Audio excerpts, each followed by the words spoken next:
This is Charlie Parsons for Boxing Social in association with Forged Irish Stout, ready to fight an Empire Fight Store. Delighted to be joined by the main man, Mr. Brandon Scott, on Zoom this afternoon. How are you, brother? Been a minute? I'm not doing as good as you, man. Just saying. I'll be good when I'm eating McDonald's on private jets, going on yachts in America, man. Real question is, how are you doing? You're doing too well, man. I'm living the dream, brother. I'm living the dream. I can't complain. I love it when I speak to you because your energy is so infectious. You've always been a little bit like that, haven't you? I suppose that's part of the character and the persona you can bring. But you're not just a sort of happy and smiley face, are you? There's a serious side to you when you get in the ring. Well, there's a very serious side to me. Obviously, there's a serious side, but obviously, I'm sure we'll speak about it. I just had my hand operation now, and here's the scar here, and I've got another big scar on my hip, but I can't show you that because I'm risking showing something else I don't want you to see. Of course. Uh, But yeah, man, I had the operation and I've been confirmed to me. My last four fights that I've had, four fights, my metacarpal bones in my hand were shattered and the tendons in my hand were shattered. So I literally had one hand. If I actually got a picture here, I wanted to show you, right? Because Show me. this is the picture after my last fight. This is my hand after my last fight. Now I don't know if you can see it, but there. Put the brightness down a little bit. Put the brightness down, yeah. That should. There we are. Oh, That's my hand. That's my hand after my last fight. So it not. wasn't even a case. It wasn't even a case of just my hands hurting. It was a case of it was blowing up like a balloon. So Well, look, let's I'm go not. I'm into not. that because your last fight was in August. It was on such a big bill, you couldn't really say no to a certain extent. But did you know? I mean, you hadn't really spoke loads about it going into the fight, but on the fight itself, was it a struggle to get through it? Obviously, it was such a big card and big opportunity for you. Well, it's been like my last four. Okay. The one before the Matchroom, my first Matchroom show where me and you first met, our origin story. I had one fight there, and I couldn't even warm up on the pads. Before it, I couldn't even warm up on the pads because I hurt it in sparring the week before the fight, and my coach said, "Right, look, just fill yourself with loads of like ibuprofen, paracetamol. Don't punch at all. Then we'll warm up for the fight, and we'll see if you can do it."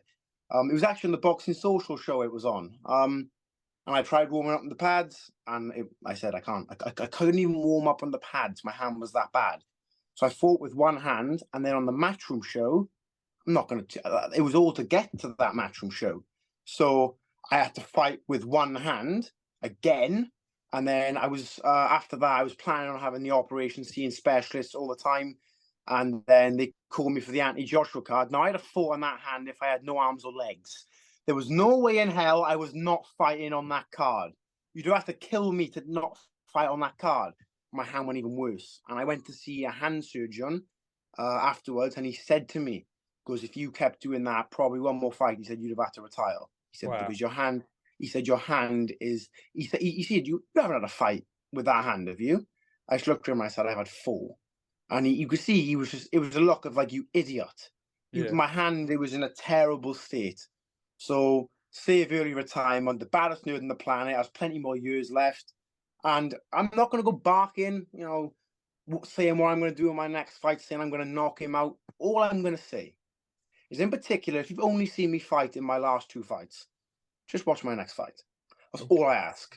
Just watch my next fight. That's all you need to do. When did you have, before we sort of talk about 2024 and opportunities and stuff like that on Big Build, but when did you actually have the surgery? What's the recovery process been like? I think I read in the comments of one of your Instagram posts today, you're still keeping it as light on the hand as you can, really, but probably like an agonizing feeling for you, really, when boxing's sort of all you've known for the last couple of years. Boxing is literally my life. Yeah. People see me being all silly and everything, and I am.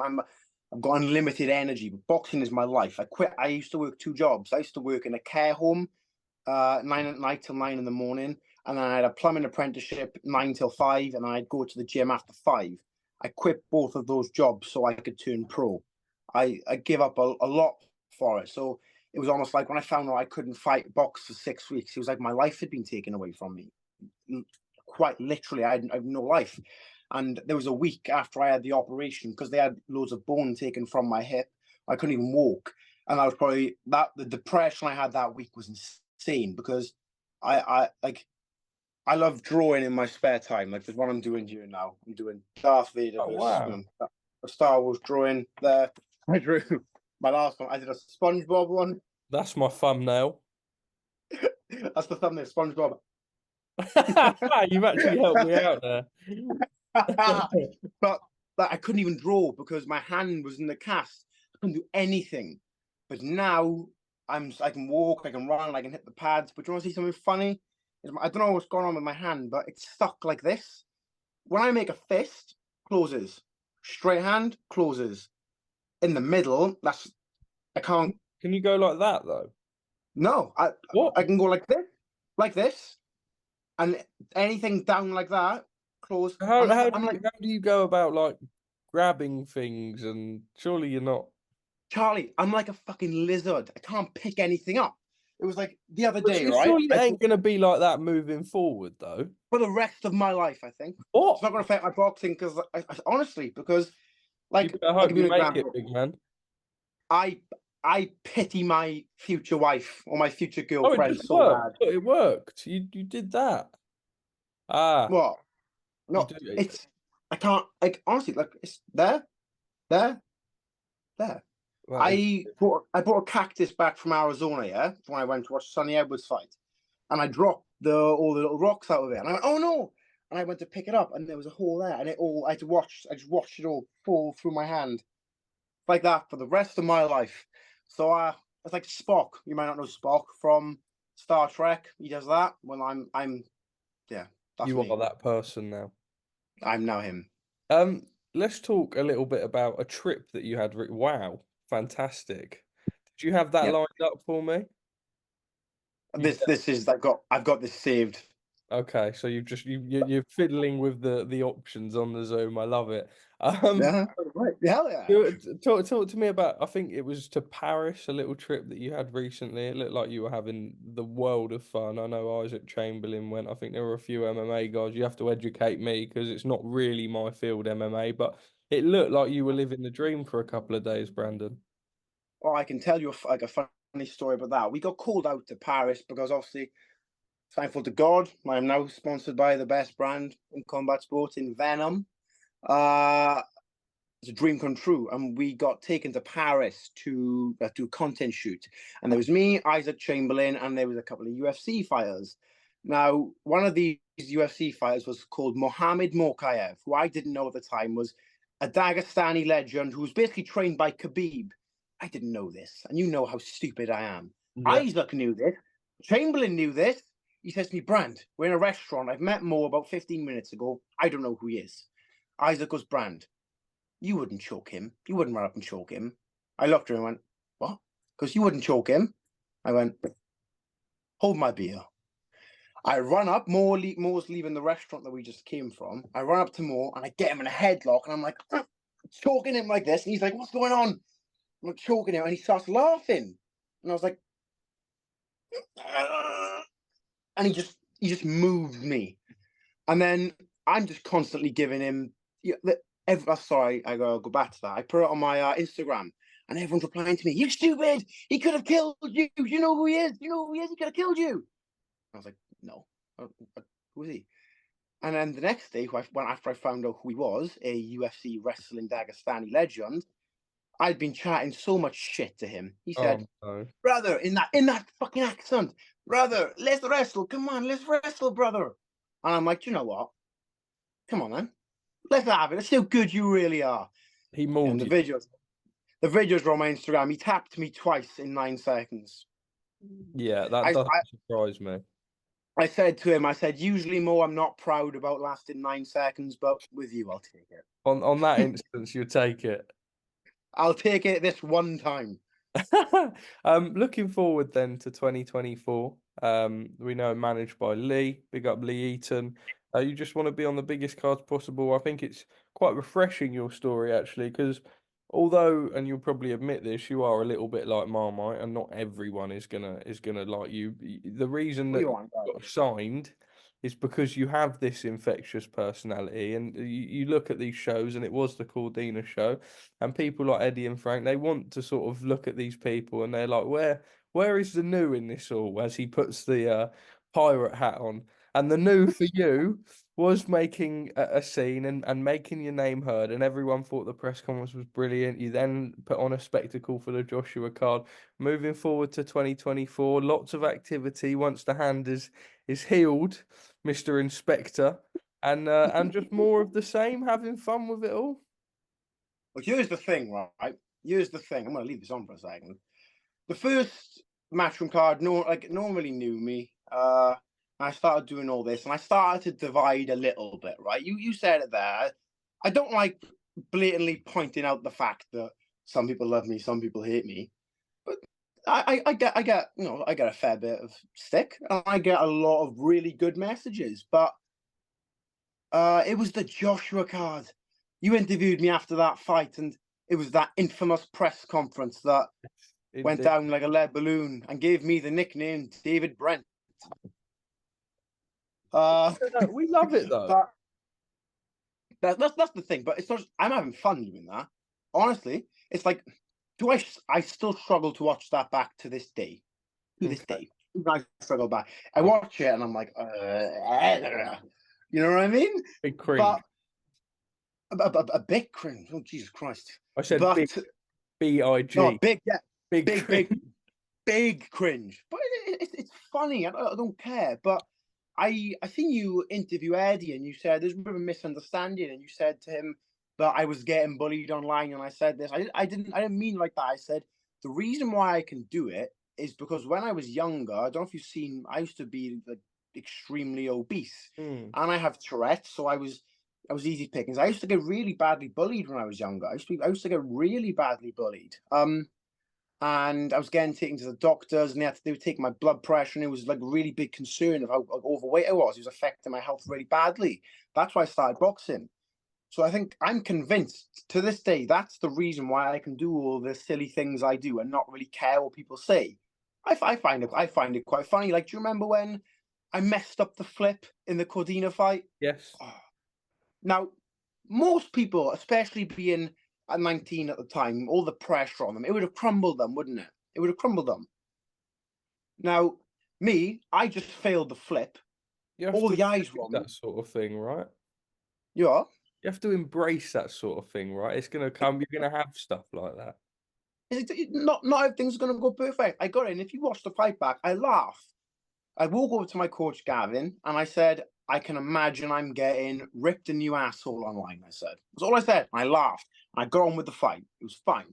Knowing I had one hand, knowing all the pressure was on me, but I'm convinced it was all how badly I used to get bullied and all this new deal, like not caring what people think of me. I'm convinced that's why I am how I am. It's because, well, I've got extreme calluses to it now. So do or say what you want, man. I don't care. I'm a free spirit, living life. I'm just going along with life, man. Just lastly from me then, not to go too deep and spiritual on it, as my dog sneezes, who's sitting next to me. But the dog's adorable, by the way. My dog. The viewers can see it with the dogs. They can't see the screen, but you can see.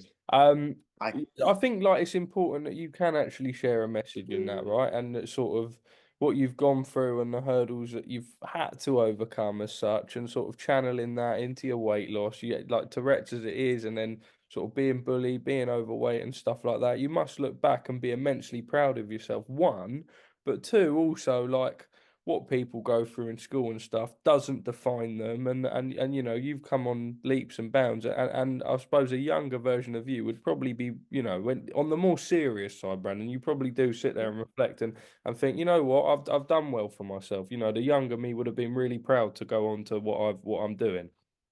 I say it all the time. I say to people, I wish I had a me when I started boxing. I wish I had someone like without, you know, tooting my own horn, I wish I had someone like myself to look up to who says it's okay to be different. Like, you see me doing all these gimmicks, and like I walked out in the Darth Vader helmet in the O2, right?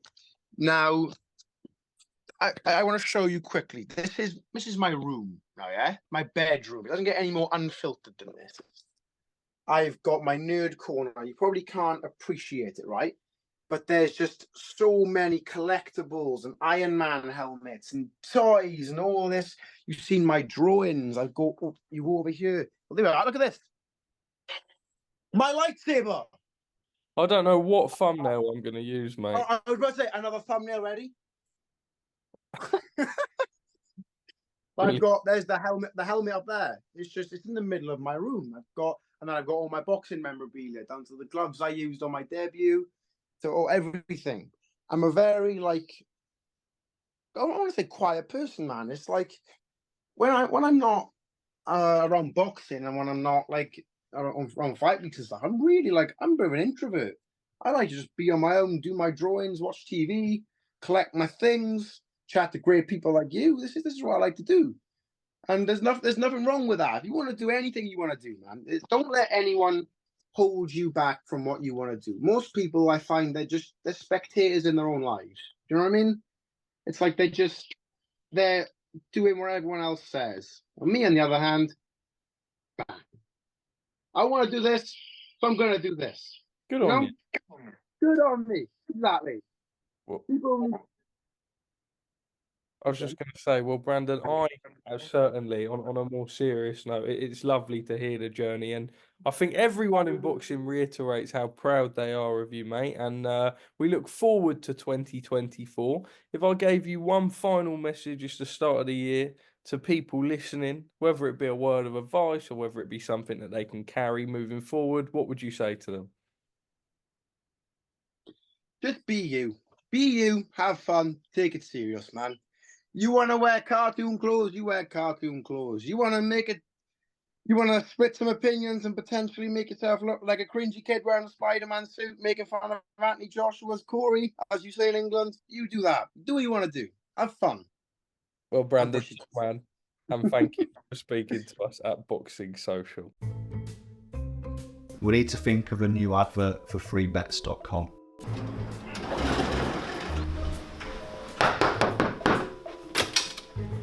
Get your best betting offers from freebets.com. Yeah, that'll do. The following deals are now live.